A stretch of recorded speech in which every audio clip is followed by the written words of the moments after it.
I don't know how we actually openly go and defy this idea that we don't give Putin the fact that he is in control of a nuclear arsenal, that we want to sort of pick that fight and battle that's been going on for a long time there. And I just wondered, as president, how do you manage that? You know, Putin every day says, I want to settle the war, let's negotiate. And Zelensky has said, we're not going to negotiate. But Zelensky didn't start that way. I don't want to, belabor the history, but Russia was invaded 3 times through Ukraine. The last time Hitler killed 1 out of every 7 Russians.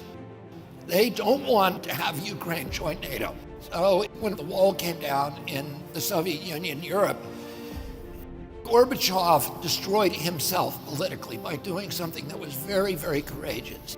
He went to Bush and he said, I'm going to allow you to reunify Germany under a NATO army. I'm going to remove 450,000 Soviet troops, but I want your commitment. After that, you will not move NATO 1 inch to the east. And we solemnly swore we wouldn't do it.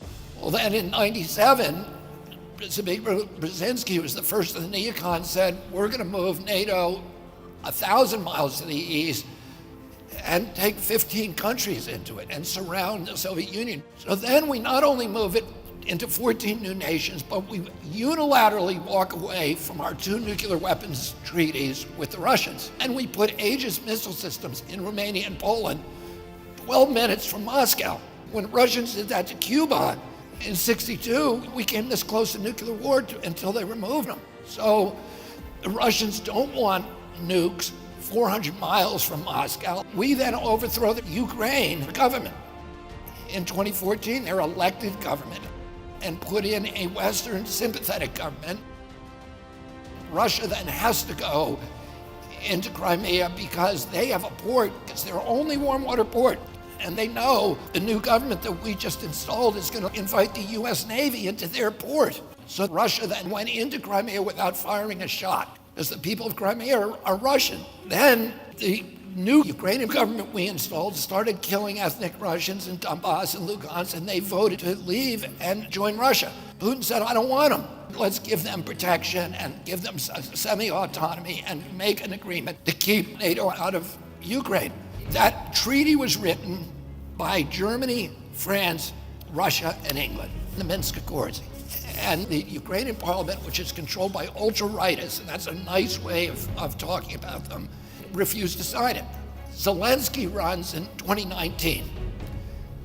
He's an actor. Why did he get elected with 70% of the vote? Because he promised to sign the Minsk Accords. He promised peace. He gets in there and he pivots.